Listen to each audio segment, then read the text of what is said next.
All right, you guys, welcome back to the Film Lovers Guide to the Galaxy. I hope you guys had a very Merry Christmas, Happy Hanukkah, all that stuff. And we are winding down to New Year's, so it'd be appropriate for us to talk about our favorite 10 movies of 2021. We're going to do it a little bit differently, and I'll discuss that as we go on.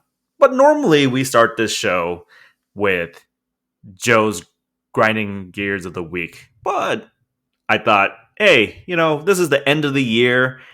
Let's ask Joe what actually doesn't grind his gears. So, Joe, tell me, what's something that actually makes you happy? It's a bit of a story here. So growing up, I had for those who don't know me, pretty strict parents, pretty religious parents. It was kind of shitty, to be honest. And for people who have super religious parents in some capacity, you'll have restrictions. So my parents were Christians, where they went to church on Saturday. So how that would work is basically on Friday sundown to Saturday sundown, no electronics, no TV, no nothing, any of that stuff. Were they Hasidic Jews? Because So it's that's Seventh Day Adventist. It's very similar to those Jews, because I have a friend who's a Jew, and he said, "Oh, we do that Sabbath thing where you don't Sabbath." Yeah, where traditionally, if you're very religious, you're saying, "Oh, like it's very similar." Anyways, so none of that stuff. So people were telling me, "Oh, you can read comic books or something like that." Dude, if your parents are not letting you watch TV, you're not going to be able to get comic books either. You're going to have to read the Bible or some shit. So, anyways, I did. That was pretty much from basically when I was a kid all the way to when I was probably 17 or 18 or some shit like that. It was really bad. So, and also my parents are very much against video games, very much against anything electronic altogether.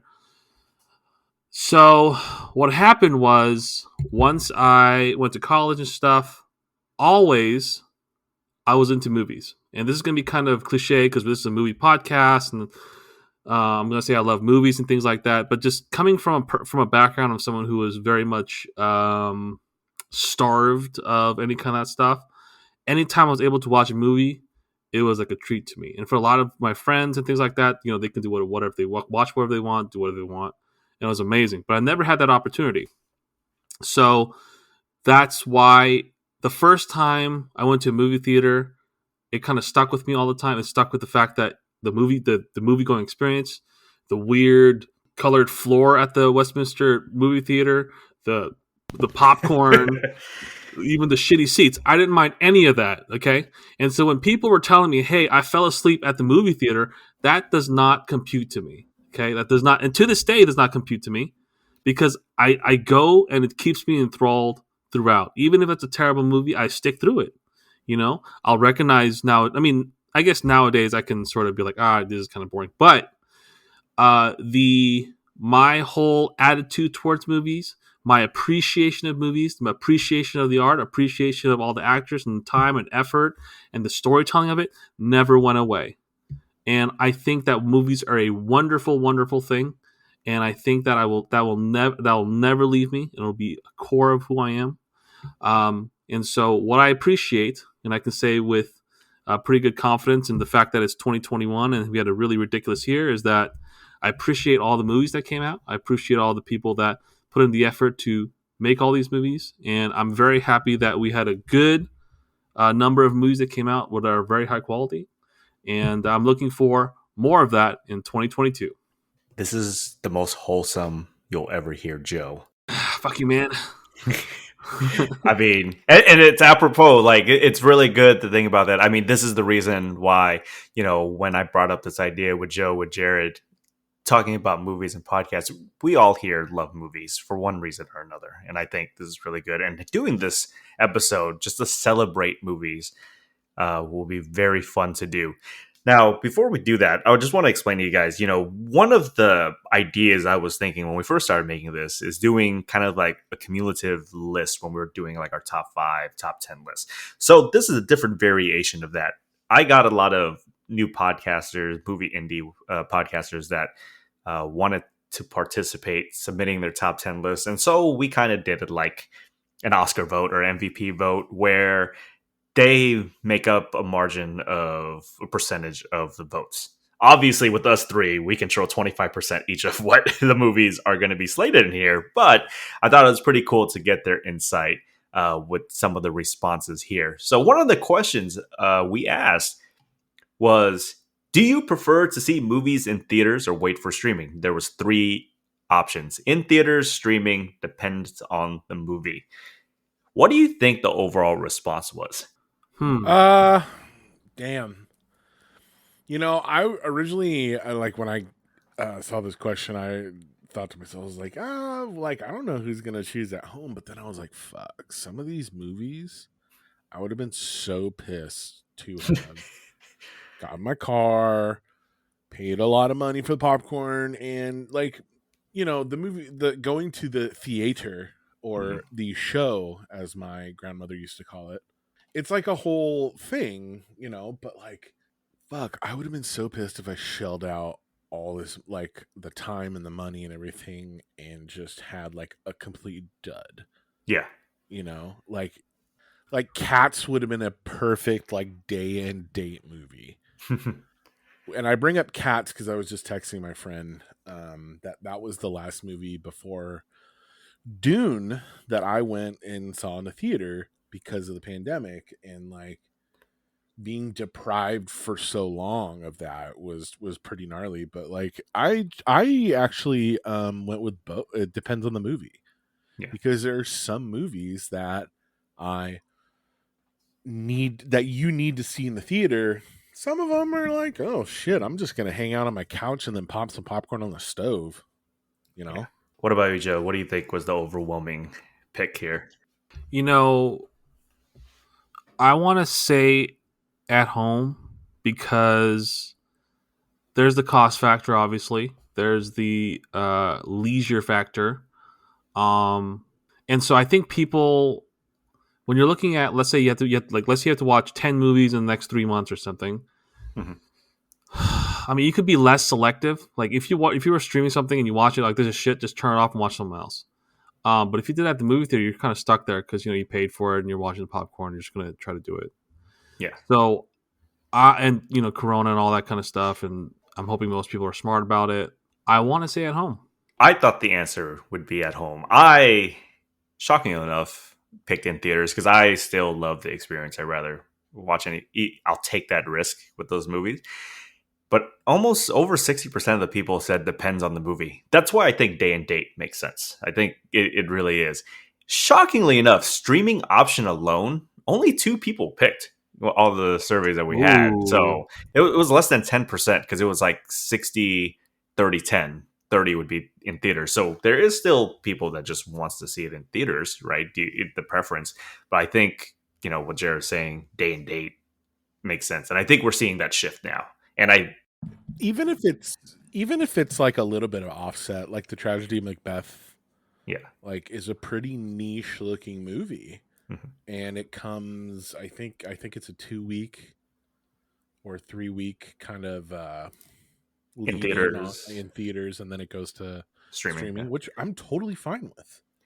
I think this is where, if this actually happens and continues to do well and succeed, this is where, when people are saying they wish they had the mid-budget movies of the yesteryears, the mid-budget movie this year's needs this type of thing where, like, yes, you're gonna get a couple of theatrical, but it's probably works better streaming now than back then. So a couple other questions I had. What movie do you think is the most overlooked of 2021 if you had to pick? I'll start with you, Joe. What movie do you think people just haven't seen enough of and they should? It's really hard for me personally because I would watch most of the, popular movies.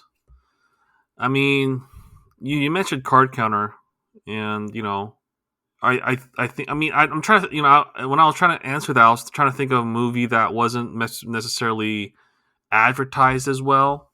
And I don't even think Card Counter is going to be on there just because straight up people even didn't watch it.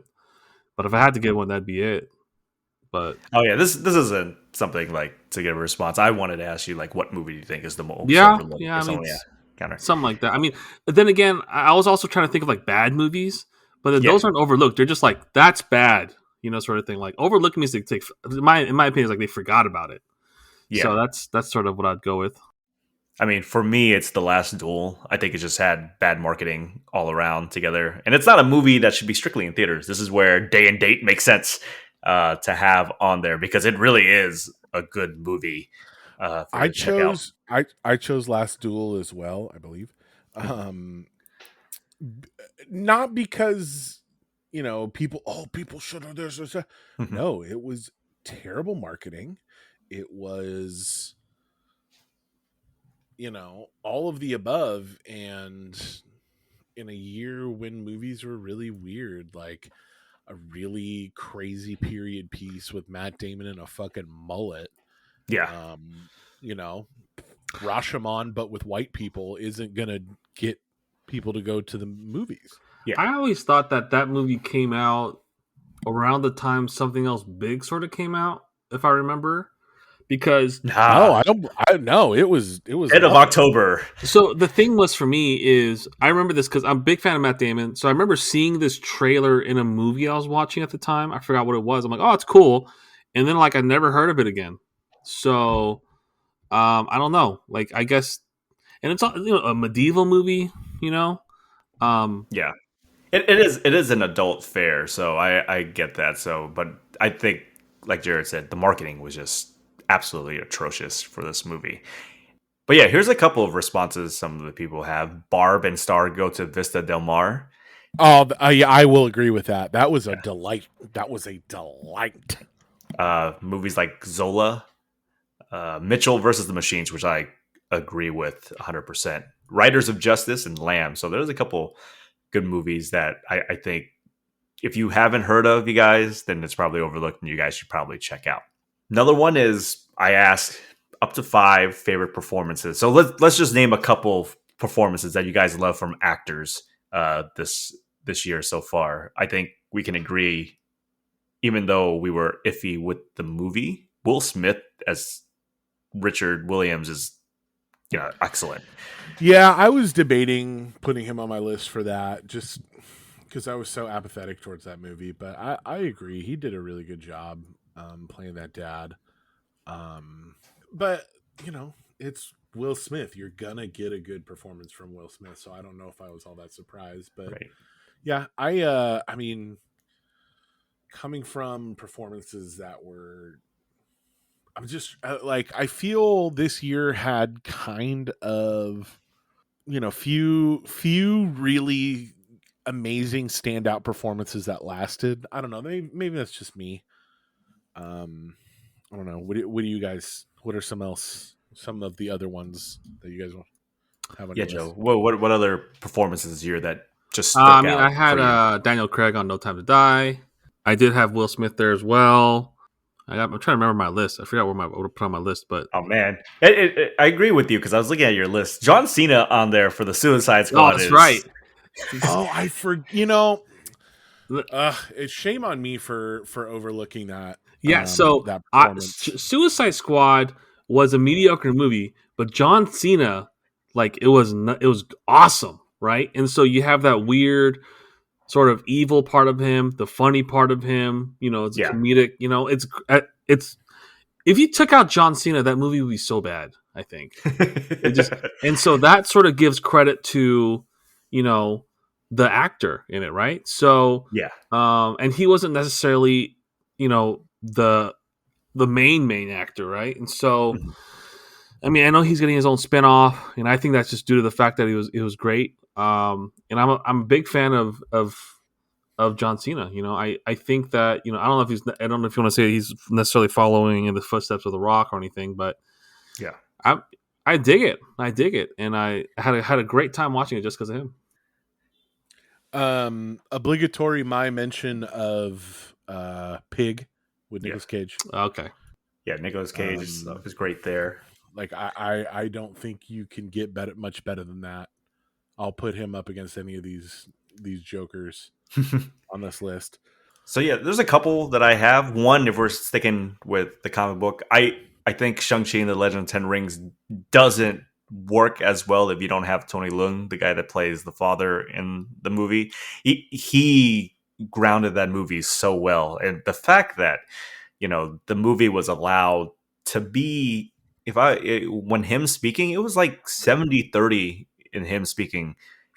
Oh god, it's Mandarin, right? Like, or because it wasn't Cantonese, but like they allow him to speak, and then when he does speak English, it's pretty prophetic there. So I love them there as well. Also, Anthony Ramos in the Heights, he that was like a very star turning thing for me. That's there. But let me read out a couple that people have listed. Dave Patel for the. Oh, go ahead. Sorry, yeah, I completely forgot two of the guys from West Side Story. Mike Feist, Yeah, Mike Feist. Yeah. Who played Riff in West Side Story, and David Alvarez, who played Bernardo. Two of the outstanding performances of the year. A lot of people have played these roles, but in my mind, they did so well. They did with the material, they made it their own, and I really appreciated them on the screen while watching it. Well, let me ask you, Jared, because I saw this one on your list, and you can describe it because I don't think anyone's talked about this movie. But you have Bob Odenkirk from Nobody. Yeah, buddy. Yeah. So, like, I only saw that movie pretty recently, and it's one of my favorite scenes of the whole year. Is that bus fight that he has with like the Eastern Europeans on there? Yes. I don't know. Like at first when I saw, I just wrote that movie off as like, the fuck, Bob Odenkirk, like Mr. Show, yeah, like Saul Goodman, like. But I think that's where the juxtaposition worked. It like, I really liked that movie. It was really fun, you know. Yeah. Did you see it? I did. I thought it was a very fun movie to watch. Yeah, right. Yeah. Like it was. I like shame on me again for writing it off like I did, but man, it was really fun and it was really cool to see Bob Odenkirk perform all of those fight scenes because he got training, and I read that he did all of his own fight scenes. Yeah, because he wanted to do it. That's so awesome, and. Like that's like this like he empties out the bullets and then he just gets deuced and just the pain on his face. Oh my gosh. It was just like that movie's just fun. It was kind of like a Death Wish kind of movie, made it his own. Like what a good I love Bob Odenkirk. So happy he's doing better from his heart attack. Gosh, I don't think there's a more lovable person in Hollywood right now.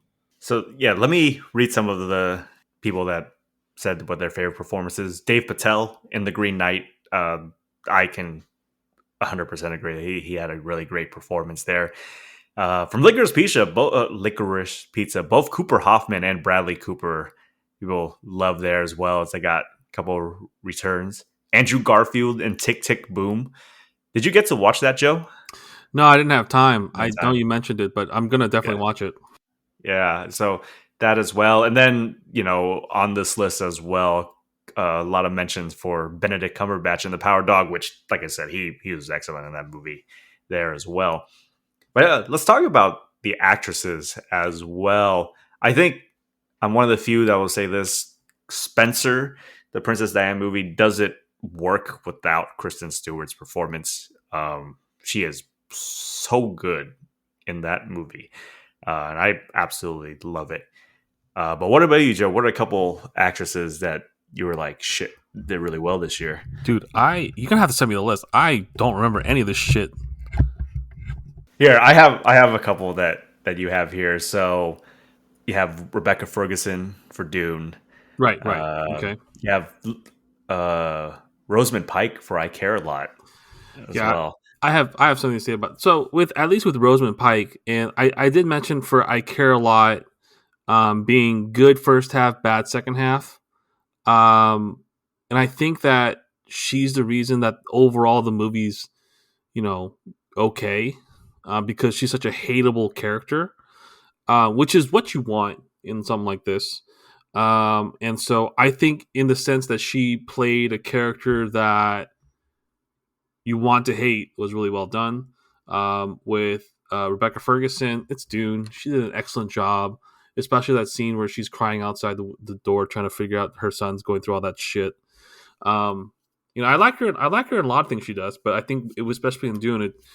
She played the role very well, very believable. Really, no complaints. I think she might be my favorite of 2021. But I want to say that the list that I put out there, it's a short list at the very least. All right, Jared. So there's a couple ones you have here, especially with Licorice Pizza staying on the top. Alana Haim, can you talk about her? Oh yeah, she was really good. I know. I don't listen to. Is it Haim or Haim? I don't know. I don't know. I don't really listen to them. I've heard some of their stuff. They're really good. I thought her performance in Licorice Pizza was very good. It was absolutely star making. I mean, that's a tricky kind of movie to make because in the movie there's it's the age difference, right? She's what? There's a 10-year difference. Yeah, one's 25, the other one's 15. 15. Okay, yeah. It's really hard to, in my mind, make that movie and have her be kind of unlikable and just write her off. You know what I mean? Some parts she's supposed to be unlikable. It's a Paul Thomas Anderson movie. Like, his characters are very flawed. He loves those flawed characters. But she was so good in it and really played off of him well and kind of captured that 25-year-old in between, like, real adult and wanting to hold on to your childhood kind of stuff, Yeah. Mm-hmm. And man, I don't want to spoil it for anybody. I think they should see it. Like you said, it's a lot like a Richard Linklater film. Yeah. And this movie isn't about the plot. It's about the characters. It's about hanging out with these people. It's about being with them and just seeing their, interactions. That's what most movies are, but especially these kind of hangout period pieces from Linklater, from Paul Thomas Anderson. Let's go back. Since we're speaking of Licorice Pizza, what did you think of Bradley Cooper's little? Oh, excellent! Right, excellent. People are saying Oscar worthy. I'm like, I don't know about that. I don't know about that. Absolutely fantastic. He's a god. That guy, when he wants to, just knocks it out of the park every time. I still think of him as the guy from Alias. So he did not win for Star Is Born, did he? No, he did not. That was Lady Gaga's award there. So what the fuck? Lady Gaga was definitely the bigger star in that one. Can we talk about for a minute how amazing that movie still is? That movie holds up. That was probably my favorite of that year. The song is a heater. It is an absolute banger. My girlfriend will fucking laugh at me every time she hears that song coming from my room when I'm watching. I'm like, shut up. This movie's so good. It, like, I don't know. That movie just spoke to me. It, like, got me. Like, I just want to look at your face one last. Like, what Bradley Cooper was doing with his weird voice. Yeah. I just like looking at you. Like, yeah. He's trying he's trying to like, I need to be Sam Elliott's little brother. Yeah. This is how it is, right? That's what it is. So here's a couple other ones that people have talked about that they not, or they said was their favorite performances. You got Regina King in The Harder They Fall, which I really enjoyed her performance in there. Jodie Comer for The Last Duel, Lady Gaga, House of Gucci. A lot of people talking about Alana Haim. I don't know. I'm assuming. I'm also not Jewish, so I don't know. It could be pronounced differently. But Tessa Thompson and Ruth Negga for Passing. That's a movie that is also overlooked, I think, as well. But yeah, so Before we get into our top 10, there are certain movies that we have here that just didn't make it, that were on our top 10 list. So I want to ask you guys about a couple of them. Joe, you had Minari at number 3. Now, let me remind you guys, Minari, even though it was nominated or won the... did they win the Oscar last year for Best Foreign Film? I don't remember. But that movie really wasn't released in the U.S. until 2021. You were the only one that had it out of all the critics that are on there. It didn't come out. Did I watch that this year? No, I watched it last year, right? No, it was this year. It was this year. I'm pretty. It came out this year, but keep in mind, Oscar their timeline got shifted because of COVID. So I think that's why I'm getting. That's so why. Fucked up. God. That would have been super high on my list if I remembered it. Yeah. I completely forgot. Shit. Do you think that's why a lot of people didn't have it on their list because some sort of shift? They probably consider it a 2020 movie, but to me, it is 2021. It's just sometimes when people go to Oscars. But tell me why it's so high on your list, Joe. It does. I do relate to it really well. I gotta say, definitely, I have a Korean bias as well. It's not without a doubt. I think that it portrays the idea of quote unquote the American dream in a bit more realistic sense. Because I do have friends who are parents were immigrants. They came through. People just don't seem to overlook the fact that you got to bust your ass for 30 years to not necessarily enjoy the fruits of your labors, but you are trying to get your kids to a better place. So it's like the whole old adage where old people plant trees so their kids can enjoy the shade, sort of thing. And so that message was sort of a thematic thing in that movie for me.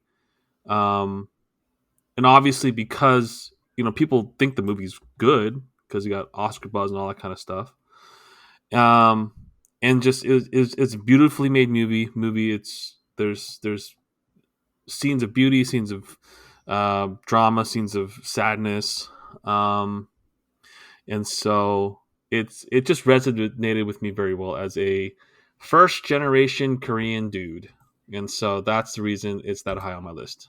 Jared, so one of the movies on your list is also it was number 6 on your list. That way, but it's the Suicide Squad. Our friends from the Barely Critical podcast sent us this clip about this being their number 1 movie.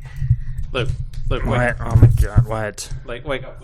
What do you want? We gotta do the thing for the Film Lovers Guide to the Galaxy podcast. Hitchhiker's Guide to the Universe? No.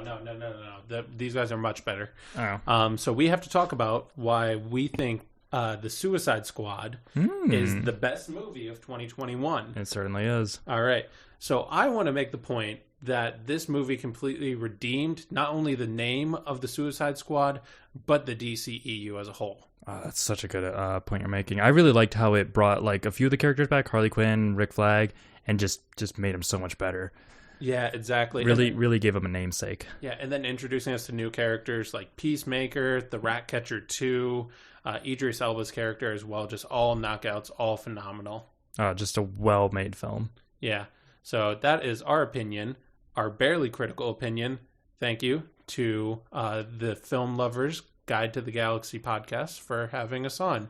Thank you, boys. So yeah, Jared, tell me why it made it to your, like I said, it was number 6 on your list. Yeah, I think it was number 6 on my list because it was so surprisingly good. I wanted to dislike it because I don't like DC mostly. Mm-hmm. That's kind of like a shitty bias I have, but their movies are usually really bad. So I was going in fully ready to hate this movie, but like James Gunn and John Cena and all of those guys really did it for me. It was very funny. It had one of my favorite segments or moments of the year of Harley Quinn going down that hallway with all the color, flowers, with her like javelin thing. That was so fun. Like, and that's what the movie was. It was a lot of fun. And it, James Gunn knows how to do an ensemble, man. Like, he's so good. I hope he takes a break from superhero stuff, even though he's very good at it. Because I really want like another Slither or something, you know. Yeah. But seeing him do his thing with non-Marvel characters was really great. In a year where we needed some fun distractions, it definitely was one for me.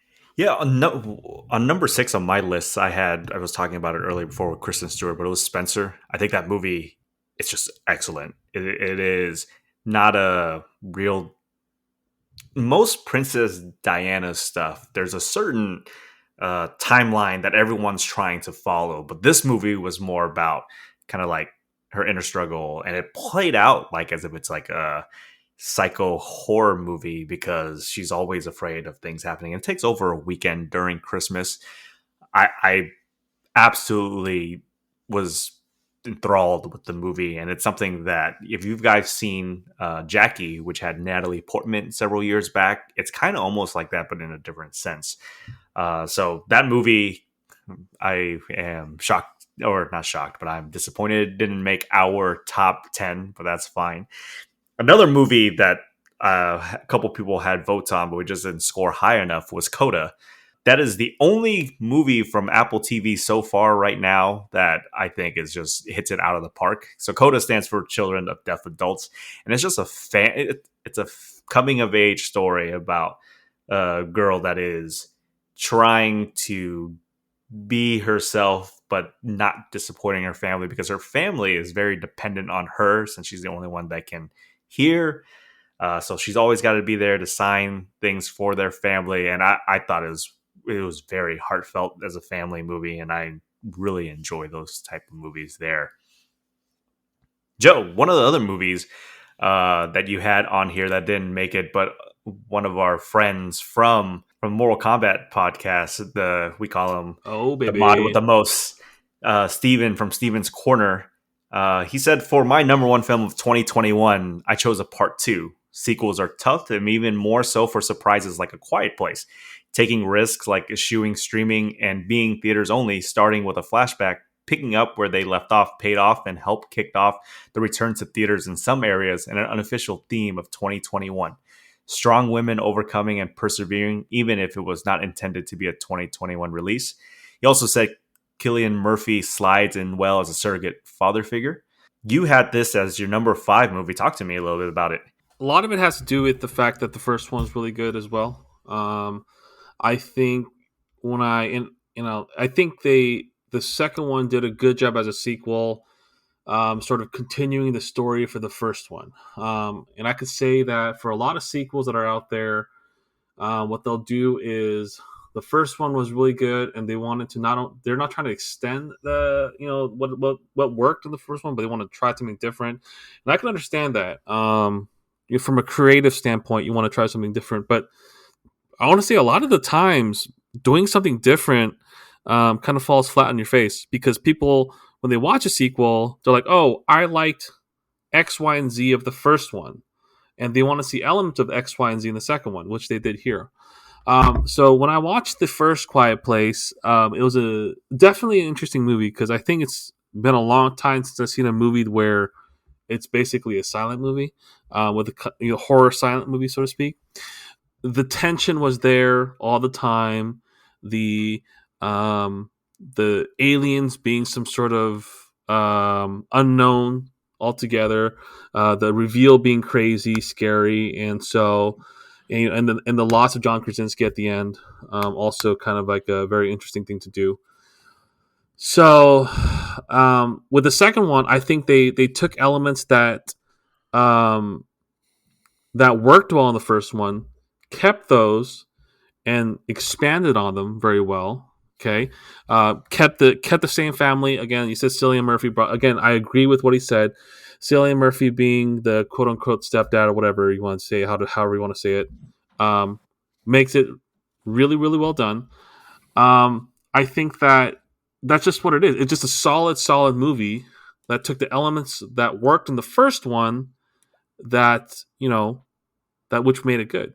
So that's all I can really say about it. I mean, it's just one of those solid movies without any major flaws. When I watched it, I had a great time, just as great of a time I had for the first one. So for those who haven't seen this A Quiet Place Part 2, I recommend it. I'm gonna give a hot Quiet Place 2 take here. Quiet Place. Okay, hot take. hot take. Hot takes. The movie should have been the first 15 minutes, but the whole thing. That first 15 minutes when they're seeing the shit go down and like they're hiding in like the pizza restaurant or whatever, or bar. Mm-hmm. That should have been the whole movie. It should have been the family. You know, they should have drawn it out, because that sequence was absolutely fantastic. But I grew bored seeing the post, you know, like the current, I don't know how to say it, after Quiet Place 1 stuff. When it turned into a sequel, I was like, okay, I'm less interested in this now. You know, like that whole beginning of seeing everything planted, like the toy, like that eventually was the reason why their son died. And, you know, seeing that, like all that other stuff was super well done. And I usually eye roll that stuff, but Krasinski has a really good knack for this. And I never thought Jim from The Office would have, you know, been that guy.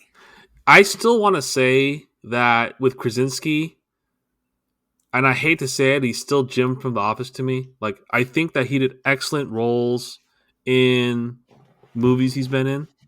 Mm-hmm. But unfortunately, unless, I guess time heals all, I guess, he's going to be Jim. Now, the crazy thing is, he's always going to be Jim because that's his most iconic shit. Right. Mm-hmm. The crazy thing is, what I didn't notice, and this is slightly off topic, was for most of the part in The Office, Jim had a very, very quiet voice. He doesn't ever really raise his voice too much. He usually talks like this, really quiet, or like whispering like this. Yeah. And it's really weird when I watch him in interviews or anything where he has to talk with a louder voice. He's so animated. It sounds so weird. And like it's just, my brain can't process it. Anyways, so I guess this is why it worked in A Quiet Place, because he didn't have to scream so much. But anyways, that's sort of what I want to say about Mr. Krasinski. But again, John, I know you're listening. I'm a big fan. Please send me free stuff. So let me read a couple, or actually play a couple stuff here that the people have the other critics, podcasters have submitted. A couple of these guys think Power Dog was their number one movie of the year. Gabe the Joker, who has a podcast, they alternate Oscars.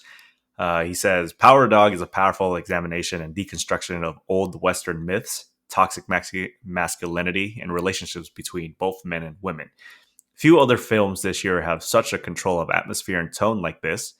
Benedict Cumberbatch, Cody Smith-McPhee, and Kirsten Dunst are incredible. Cinematography and score are eerie, and Jane Campion's direction and writing translate the novel into a slow burning simmer that never lets up. Another Western that we talk about, The Harder They Fall, is one of number one movie from the Western Reviews podcast from Western Wonder. Let me play this here. Greetings, podcast listeners.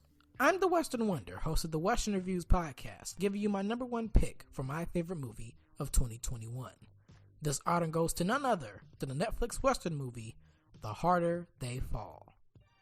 Boasting an all-star black cast of good guys and hard-to-root-for villains, this movie keeps you at the edge of your seat witnessing some of the most interesting historical figures come together for a little Russell and the Wild Wild West. No Will Smith involved. With fast-packed action scenes and some humorous or clever dialogue exchanges. I mean, what more can you ask for? It's pretty dope. I highly recommend this if you haven't watched it. It's a 10 out of 10 out of 10. This is the Western Wonders pick, and I'm signing out. Toodaloo. Thank you again, you guys, for submitting your suggestions, your comments, what you think number one is. And I'm taking all these votes, and we're doing a calculation. So we're going to go into what our top 10 movies are for the Film Lovers Guide to the Galaxy. At number 10, this movie, like I said, just came out a couple months ago. Movie that Jared was very excited about, simply because me and Jared are big fans of Paul Thomas Anderson. Do you know who my girlfriend is? Barbra Streisand? Barbra Streisand. Sand. Sand, yeah, like sands, like the ocean, like beaches. Riverside sand. No, like stray sand. Sand. So, Jared, this is our number 10 movie. Talk to us about Licorice Pizza. I mean, I keep going back to what you said the other day. It's, kind of like a Linklater film where, and by that, I mean, it's a hangout. It's about, Slice of Life is putting it a little too simplistic, but you're along for the ride with these people. It's set in the Valley, which is the place of Paul Thomas Anderson's first real hit in Boogie Nights, and you can feel the affinity for this time, place, and setting for PTA. He knows it. He loves it. He can work really well within the boundaries there because that's what he lived as a kid. Like, you could totally see him being in this movie. Bradley Cooper's performance was fucking unreal. Like, I like, seeing the interplay between all these characters. I'm so glad we got this at the end of the year. It's kind of what I needed with a new Paul Thomas Anderson movie being out. Yeah, like, you know what I mean? Like, it was a really good end cap to a year that was kind of shitty for a lot of reasons. And like, this really brought it up in quality. Cool. For movies in general, I mean, and the year and all of that, because there's something about his movies. They don't make a lot of money. Have you guys seen how much money they make? They don't make a lot of money, but it's an event. Oh shit, PTA has a new movie. Oh, Paul Thomas Anderson has a new movie coming out. It's an event.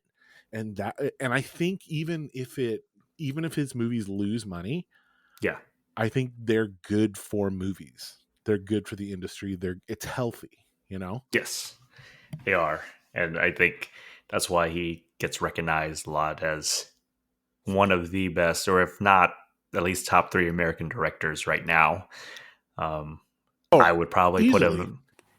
I probably would put him at number 2. Him and Tarantino are just a coin flip for me right now. So, but yeah, that was our number 10. So our number 9 movie is actually a movie that got a lot of votes across all of the people that submitted, because none of us have this movie in our top 10. And that's Edgar Wright's Last Night in Soho. Now, normally I would play a clip of it, but all his trailers is just the song, and I do not want to get copyright stricken for this. I saw the movie. I thought it was really good as well. I wouldn't put it in my top 10, but I get why people did. I mean, it is change of direction for Edgar Wright. He does horror really well, and having both Thomasin McKenzie and Anna Taylor-Joy in this movie, they were really well together. I liken this movie to, I think I've said it before, it had a great first half, stumbled the block in the third quarter, but really recovered in the fourth. So when usually with Edgar Wright movies, when it takes that shift of like tone, because it does in this movie, where it's like half comedy, mostly horror, building that suspense, kind of what happens. But yeah, this submission, this placement on here is just purely from the people that have submitted into our forums when we were talking about what your top 10 movies were. Have any of you guys seen this movie yet, by chance? That's a negative. I mean, I got a lot of ads for it, and I never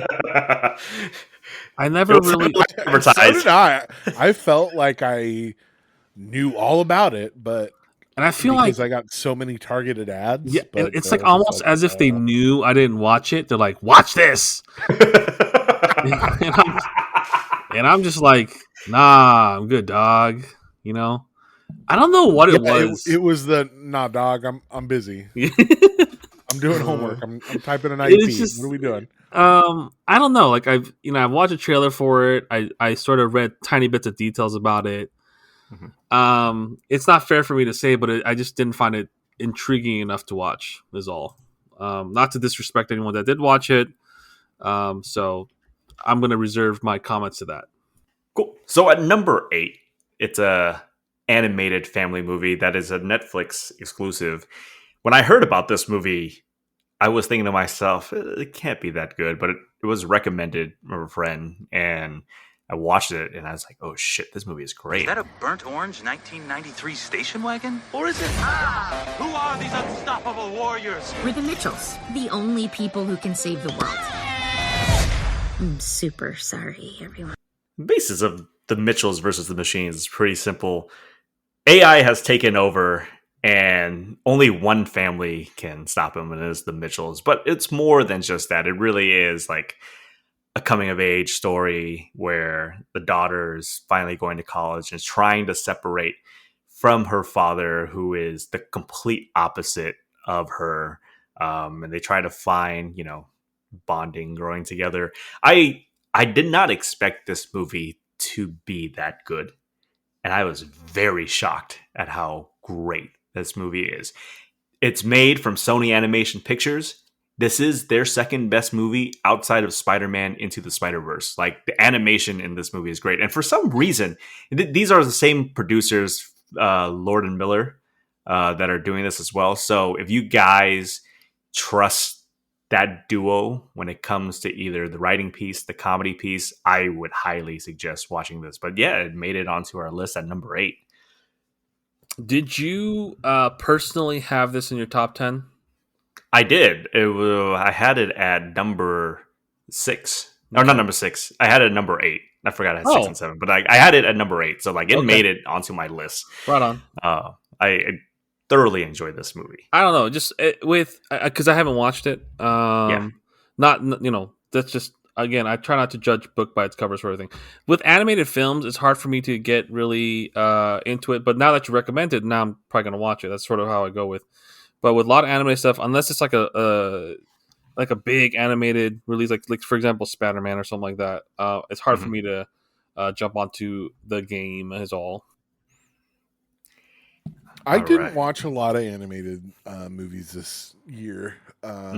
Luca, which is on my list. A movie that I actually forgot about was the Witcher movie that came out. It was animated. It's called... It's like Brotherhood of the Wolf or something like that.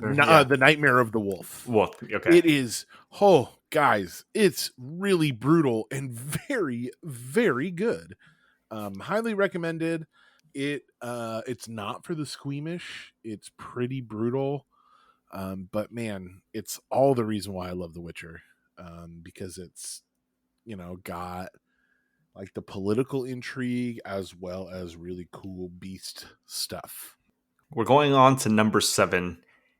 One of 2 musicals that actually made our top 10 list. I think Jared might be disappointed at where this musical landed. I've never seen you before. I'm not Puerto Rican. Is that okay?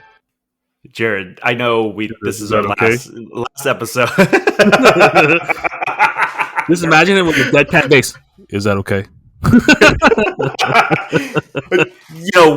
We had our last episode talk about West Side Story, but I really want you to emphasize, we made it onto our list. It's at number 7. Why do you love this movie? Because you had it, out of all of us, you had it highest on your own personal list at number 2, or no, number 3. For a while there, it was number 1. It was a fucking in the middle. If you asked me in the middle of the America number, I'd been like, oh, this is my movie of the year. Yeah. Like fucking hands down. This was my movie of the year. I still am thinking about this movie. Like, I'm thinking about all the joy it brought me. I'm thinking all the joy it clearly brought Steven Spielberg. Yeah. With his camera, capturing all the light and the colors. Go back and listen to our episode. But I put it on number 3 on my list because it just is everything great about Spielberg. It's everything great about the art form put into a package with singing and dancing for 2.5 hours. Also, it's like sentimental for me. I grew up loving musicals, watching musicals with my grandmother. I kept thinking about her during this movie, how much she would have loved to see it. I'm really bummed she, is not around to see it. But I also think it's a great rendition. Yeah. Like Spielberg updated it and made it his own while being very accurate to the stage and previous movie version. And that's a nigh impossible task. Joe, you had it at your number 8 list. I'm the only one, to be honest, that it wasn't in my top 10. So, Joe, you had it at number 8. What things you can talk about? Musicals in general have a pretty big impact for me just because of how much I like it, and I definitely have a bias for musicals. Everything, like I said before, everything about this movie was done well. It took elements of the original, stayed true to them for the most part. Dance choreography, fantastic. All the scenes in between the music, fantastic. It felt real. It felt raw. It felt genuine to me for the most part. So all things considered, and again, if you guys want to hear my full review, you should watch the podcast or the podcast we had before this. All things considered, it belongs where it belongs. And there's an argument to be said that it could be a little higher as well, like Jared would think. So that's the reason it's on my list. But I would personally think if they switched out the lead with somebody else, it would have been top 3. And that's my opinion. Cool. So at number 6, the only A24, actually, no, I take that back. There's 2 A24 movies on here. But this is a movie that I saw in a theater in August, and I still have it as my number 1 movie. For this list, it is at number 6. It is The Green Knight. O greatest of kings, let one of your knights try to land a blow against me. Indulge me in this game. Having a rewatch of this movie, I am absolutely enthralled with David Lowery's set pieces that he sets up. Just the idea of talking about Sir Gawain and the Green Knight and kind of like picking up pieces of what makes a knight really had me thinking a lot with this movie, and especially with Dave Patel in the lead. I like him as an actor, but he's always pigeonholed in some of these roles, right? That's what it is. But here he got to be something else, and I absolutely love his performance in this movie. Got several votes from other, like I said, podcasters as well, so they enjoyed this movie. If you guys haven't seen it, trust me, like, you'll definitely enjoy it. It is slower paced. I am warning you now, but it's on purpose and it has a reasoning for it. So, The Green Knight, that, is number 6 on our list.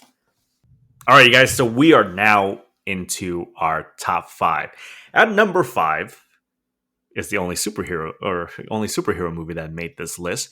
And it is the one movie, when I look across the board, had, outside of 3 critics or three podcasters, everyone had this movie on their list. The 10 rings gave our family power. If you want them to be yours one day, you have to show me you are strong enough to carry them. Both me and Jared had it literally at number 10. It barely made our list. But a lot of people that I've seen on this list, it was like they put it like in their top 5, top 7. Crazy, really? So yeah. Sorry, guys. But I mean, that's crazy if you did that. Like, I think that people were being overzealous because it's the first Asian cast Marvel movie, and they're like, "Yeah, we want to support this," and I'm all for that. But at the same time, you want to be as objective and honest as possible, because that's what really gives value to your opinion. And I think we all sort of were in the same boat. We're just like, it had a great start. The bus scene was fantastic. and the fighting was great, the choreography was great, but after that, it just like got a little boring, and so that seems like the general consensus. I thought It was the year of the bus fight. yeah, I mean, whatever they did with that bus fight, if they can do it again, why didn't they do a whole fucking movie like that? I understand you have 10 rings. I understand you have Asian people, but dragons? Like, that's why I almost left it. It made the 10th spot on my list for that bus fight. You know, what I was thinking is, you know, I remember those old Jackie Chan films where he does crazy shit, Yeah, like hand-to-hand combat, and he does that like 10 times throughout the movie.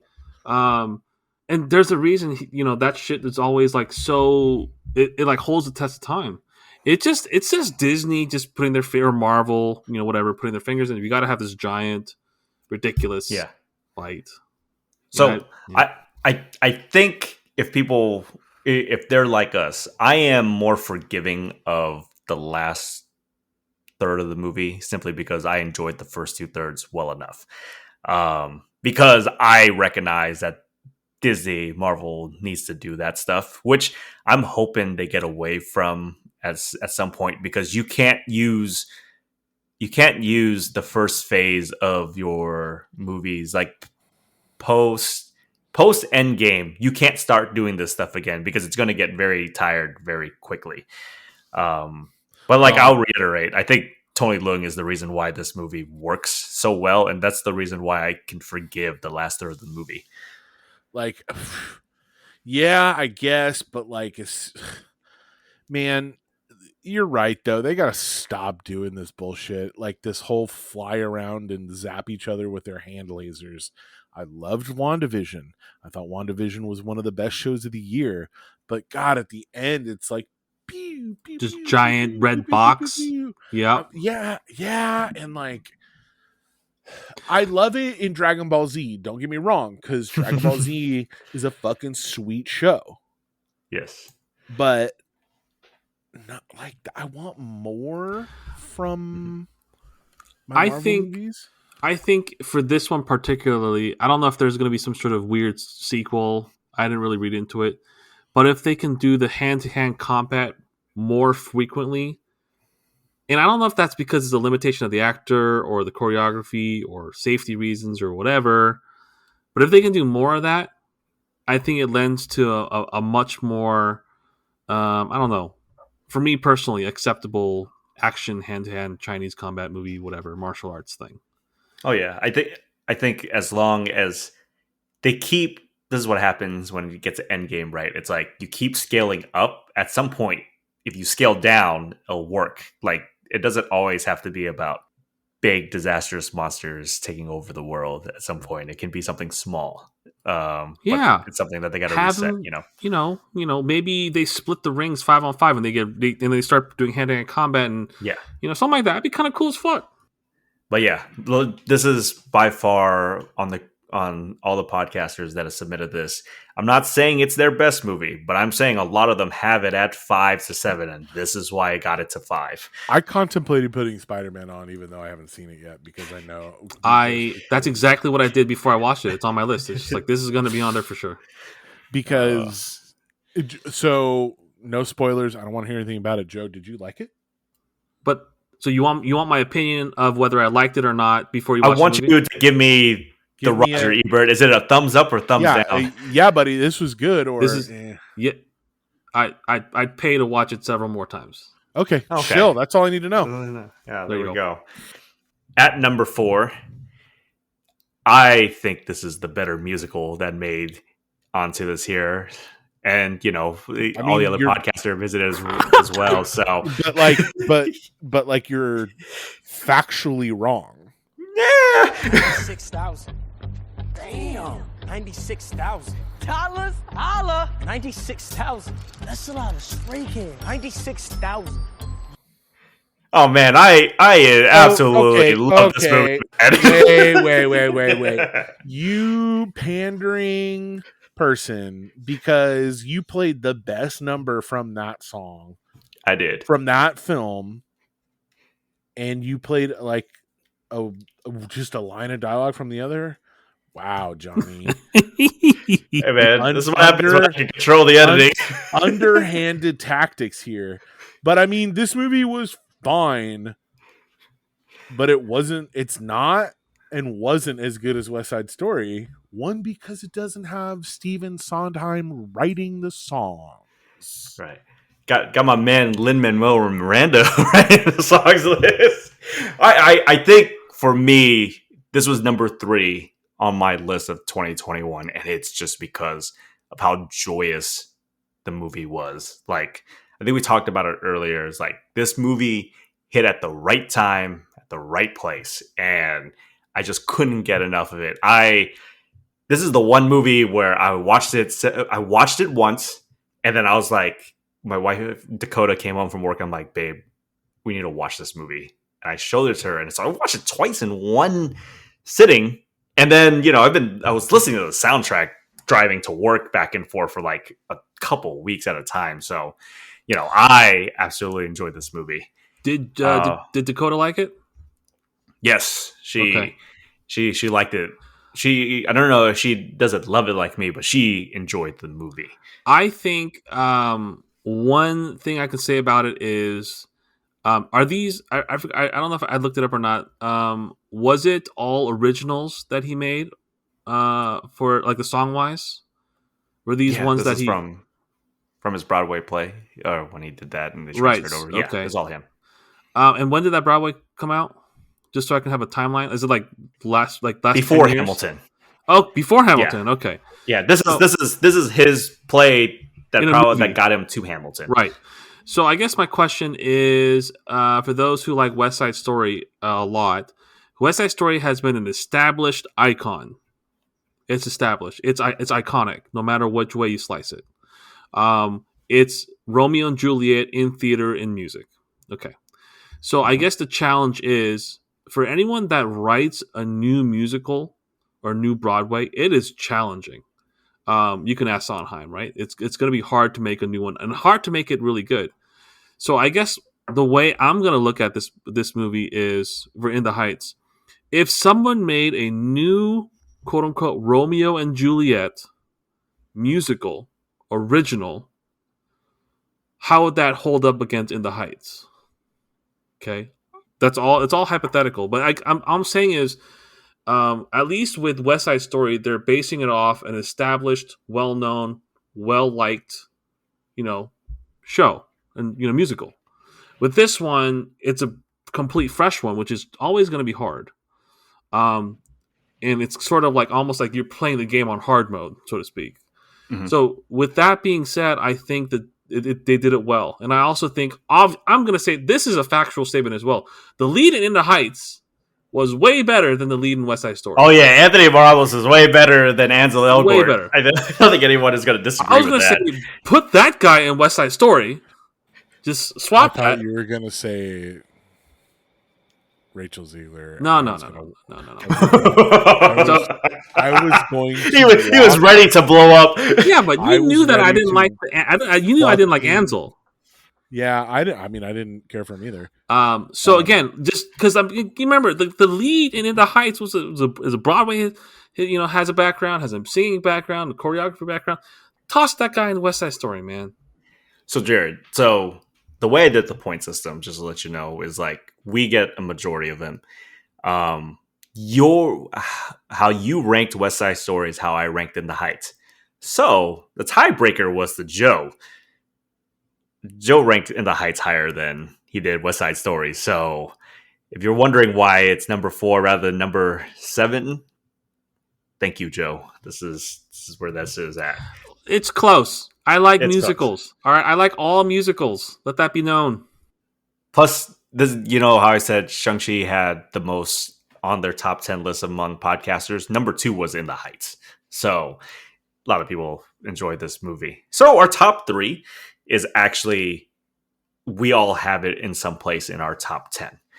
For our number 3 movie, I had this movie at number 7. Joe had this movie at number 6. But Jared had this movie at number 1. I'm looking for a truffle pig. I don't understand. I just want to know about the pig. All right, Jared, why is this movie your number one of 2021? I mean, that movie just stuck with me, man. Like, it's just deep in my brain. It's the type of movie that going into it, you think you kind of know what it's about. Oh, sweet. Nicolas Cage is doing like a John Wick thing with a truffle pig. Hell yeah, I'm into it. But it's so much more than that. It's poignant.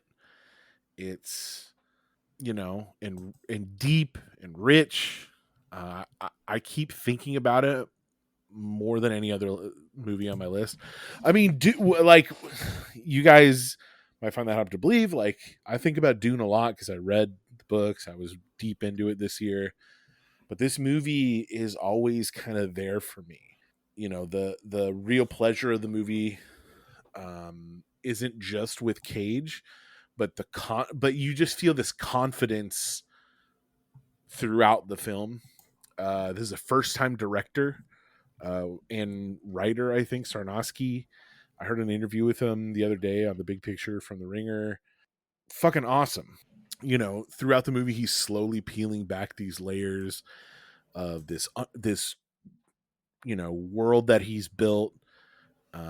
Cage is, you know, moving through begrudgingly to find his, you know, his love, his current love, which is his pig. You know, this is his companion. You know, this really, but in going back to Cage, this couldn't work with any other actor. It's really his role. You know, who else could you see play this role? You can't. Mm-hmm.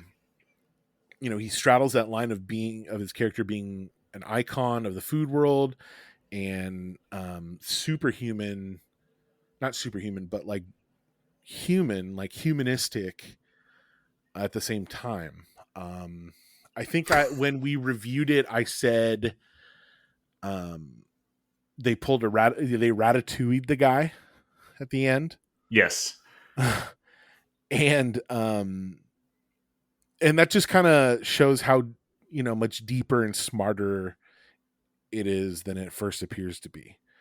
I think, like, upon first glance, I would have settled for a much lesser film.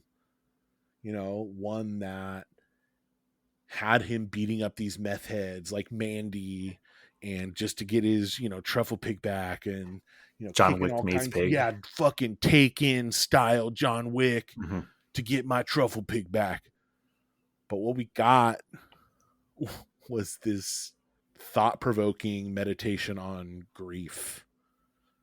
And it is definitely my favorite movie of 2021, hands down. It's weird because what were the last two movies that he did before Pig, Nick Cage? He did one where he wasn't the security guard. Like, were they good movies, or was it just one of those? Well, Mandy. Well, there was Mandy, and then there's the Space. I forgot what is. No, okay, so called. It was Willy's Wonderland, which came out this year. Okay, where he fights the animatronics. He's doing one that's about to come out this year called Prisoners of the Ghostland. Okay, so what I'm wondering is, like, and again, I don't watch too much Nick Cage stuff, and I know that this guy has a large pedigree of movies and things like that, but he's also been sort of falling off the cliff a little bit and then coming back up to the cliff, you know, like this weird, you know. That's just because of the sheer volume of movies he makes. He likes to keep working because he is a former addict and he has money trouble. Okay, so I don't know why this came up, because he did an excellent job, and I love it when an actor, you take an actor and you put them out of their element and they do an excellent job. I think it's wonderful. Example, like Will Ferrell in Funny People. Is that what he did? Where, you know, because Will Ferrell was in Stranger Than Fiction. Fiction. Right. That's yeah. So it's strange because, you know, he's, you know, typically a funny guy, and then you got him in a serious role, and it was done well. And I don't know why I was thinking. I'm thinking because you said I don't know who else could play this. Wouldn't it be funny as shit if like you put like Adam Sandler in this and he did an excellent job? Like, would that just be like the weirdest shit ever? You know, because he's a cash making machine, no matter which way you put it. Understand? I think this performance needed Nick Cage. Like it needed that. I don't know. I mean, sense of grief and craziness all at once. I think he did a wonderful job. I like the movie. But again, I think that in an alternate universe, you guys remember wouldn't Will Smith be the Matrix in an alternate universe? Yes, and you would have never known Keanu. Be. So that's what I'm just thinking. Well, we still would have known Keanu, but Keanu wouldn't have blown up. That'd be like Keanu would have blown up somewhere. Anyways, let's continue. Yeah. All right, so we're into our top two. This movie, amongst how we ranked it, was tied. So really, the tiebreaker was all the podcasters, and one liked a movie more than the other. At number 2, Jared had this at his number 5 spot. I had it at my number 2 spot, but Joe had it as his best movie of 2021. James Bond, licensed to kill, in love with Madeline Swan. I could be speaking to my own reflection. Joe, why is this the best movie you've seen in 2021? I think I have I don't have like super specific tastes. You know, I like broad strokes thing. I think I sort of like what the general audience would generally like as well. So I think I could speak for the general viewing audience that they very much enjoyed Bond. The thing about Bond is for a lot of people that are, let's say, in their late 20s or 30s, this is pretty much your childhood. Like it spans about 15 years, roughly. I think 2006, 2008-ish. If you know, I think for a lot of people that are listening to this pod and they're maybe a little bit younger, they didn't really watch Pierce Brosnan be Bond, really. Like they might have watched a couple movies, his later movies, but pretty much to them, Daniel Craig is Bond. And for the older listeners, I think a lot of people recognize the fact that when Brosnan stopped, he finishes Bond, and then they announced Daniel Craig, they had some hesitations about whether Daniel Craig would be a good Bond. And because it's sort of taking it in a different direction, which I'm all for, taking a different direction. But, you know, with Casino Royale, boom, he did an excellent job. They hit all the marks. It was a very, very classic Bond films. With Bond films, you really, you know, you want, you know, like let's say 1, 2, 3, 4, 5 things. They hit it almost every time, in my opinion. Every movie that came out did it well. I watched it in theaters, enjoyed it every time. I never came out of a movie theater thinking this was garbage and I wish they didn't do it. I never really felt that way. I felt that they did an excellent job. Good selection of villains, good selection of Bond girls, good selection of gadgets and all that sort of thing. The reason No Time to Die, I have it as my favorite one, is I think for any movie that spans multiple films, you know, in this case, I think 5 or 4, whatever it is, I think it's very challenging to give the core audience or the core target audience a good, nice ending with no loose ends. I think that's challenging. I think they did an excellent job doing that. Like, you know, they without saying, "Oh, he'll be back" or something like that. They, I guess spoilers or not, but you know, they killed him off, sort of thing.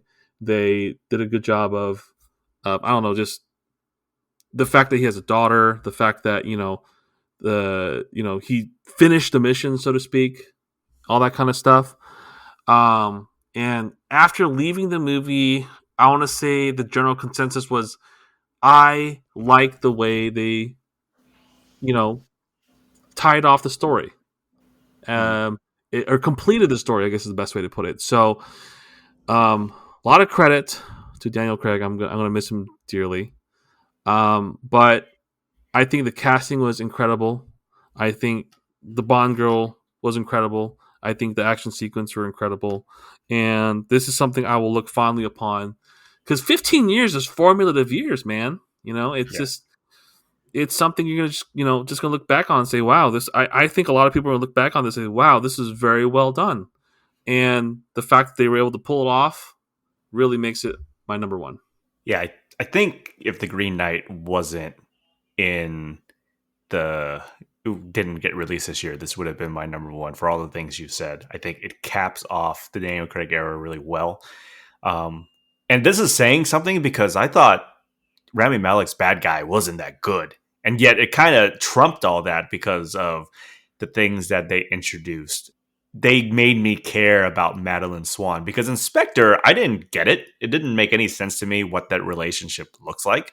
But this movie made me care. The action sequences were really fun to see as well. But yeah, like you said, I'm going to miss Daniel Craig. But for this era of James Bond, it was perfect for how they ended. And they did a lot of things unconventionally while still being a Bond film. But yeah, I absolutely enjoyed it. So before we get to our number one, I just want to recap our list as we get back to it as well here. So let's recap this list. At number 10, we had Licorice Pizza. Number 9, Last Night in Soho. Number 8, The Mitchells vs. the Machines. Number 7 was West Side Story. Number 6 was The Green Knight. Number 5 was Shang-Chi. Number 4 was In the Heights. Number 3 was Pig. And number 2 was No Time to Die. You guys, at number 1, this was my 4th favorite movie of the year. But this was also Joe and Jared's 2nd favorite movie of the year. Had a lot of votes. This was the most anticipated movie we were looking forward to. By far, we started this watch 2 episodes into it, or Jared was, and we tried to maintain a watch list every single time as how excited he was. We are House Atreides. There is no call we do not answer. There is no faith that we betray. This movie, to me, had so high of an expectation, probably from people like Jared that love the book, people that might have adored or did not adore David Lynch's Dune. And to me, technically, it's just not, and you were telling about, like you said, like what, first half of a book, right? If so of that. And not only was it a big exposition dump, and not only did it get it through really well, but I mean, the story was so good and the acting was just absolutely fantastic.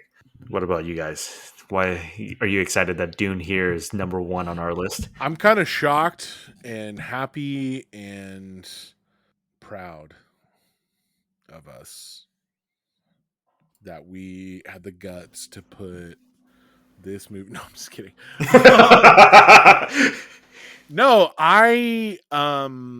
man, this movie was so fucking good. I saw it. I turned it on. Oh, I'm just gonna watch the first 15 minutes. I just want to see. I ended up watching the whole fucking thing first. I couldn't wait. It's everything that I wanted in a Doom movie.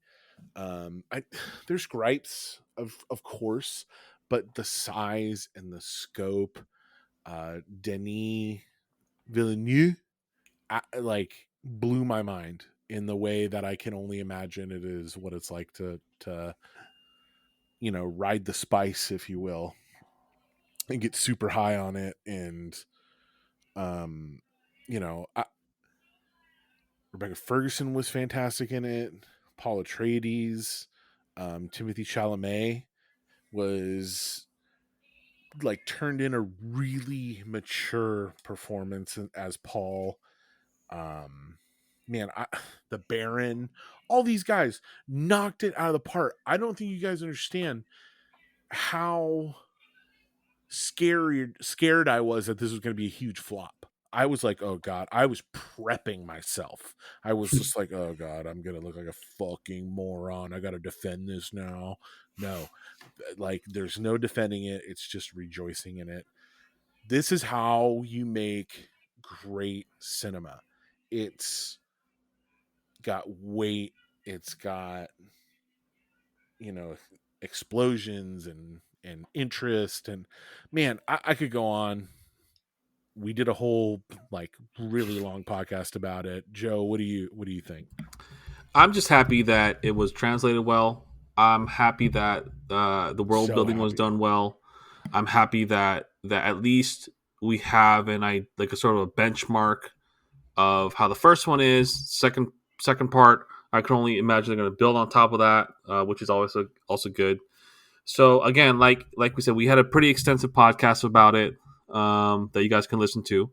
The one thing I am going to add to this is it's crazy that Zendaya is in Dune, is in Spider-Man, and like she's just blowing up. It's fantastic. Also, it's weird that she's in Space Jam, though. I got to say, just hey man, sometimes you got to get that check, dude. I was gonna say they all can't be winners. But yeah, so I just think it's I'm so happy that it did well. It'd be such a freaking disappointment, with such a grand scale if it didn't. And so at the meeting the expectations is an achievement by itself for this movie, and I think in a lot of ways it exceeded it, which sort of speaks for itself. And I'm very happy it did well, and I'm very happy that a lot of people enjoyed it, and not a lot of people. And I'm very happy that there weren't a bunch of people that are turned off because it's a long sci-fi movie, and they must enjoy it through and through. So that's all I can say about that. Two last things. One, it's fitting that our podcast name, Film Lovers Guide to the Galaxy, first top 10 list of a year that we've done has Dune. I think that's actually pretty great. But two, I think Joe talked about this before. You know how you look at trailers and you see like from the director of, and then they list a bunch of movies. Correct. Denis Villeneuve. Once you see his name, I'll go watch the movie. And I don't think we need to preface it by saying he's the director from Arrival or Sicario or Blade Runner 2049. After this movie, it should have been after 2049, to be honest with you, but after this movie, everyone should know who he is. Like, you see his name, just like you would see Spielberg's name right now, or you see Christopher Nolan's name. That's like, his name is good enough to where you don't need to add qualifiers in trailers now. Good. I'm very happy that's the case. And I think for a lot of people, if you're familiar with the work, you have an idea of what you're sort of might be getting yourself into. You see a Paul Thomas Anderson, you're like, oh, I'm going to get into this. You see a Tarantino, oh, I'm going to get into this. So he gets into the echelon where you're like, oh, okay, I know what he's done, and I know what this movie is going to sort of be like, and they can sort of set expectations from there. All right, Galaxy Brains, that is our top 10 list of 2021. I love the participation from all the other podcasts. Thank you for submitting your answers and just, being able to connect with us. And we're looking forward to doing that more in the following year. Joe, tell us where they can find us. Hey guys, you can find us at FilmLoversGTTG, and you can email us at filmloverspod@gmail.com. Hey man, I'm hoping you guys all had a fantastic 2021. And we'd love to hear what your thoughts on what, the best movies you had from 2021. I'm looking forward to a good 2022. And hopefully we can sort of work our way through this pandemic and all. I wish you guys all the safety, all the health, all the luck in the world. And let's go into the New Year's with our heads held high. You can always find us at FilmLoversGTTG. You find me on Twitter, never Instagram, at JLUTHY, JLuthy. Tweet about pro wrestling. I tweet about I tweet about politics sometimes. I retweet a lot. I'm not here for for a long time. I'm here for a good time. All right, guys. You can follow me, Instagram, Twitter, at JNO11. That's JNGO11. You guys, I want to wish you guys a very happy new year. Going to 2022, we're hoping for great movies.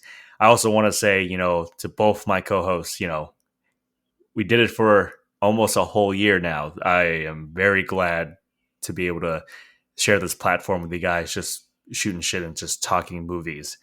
So here's to the end of this year, and let's go into the new year with hopefully even greater movies to come out. Enjoy your new year, you guys.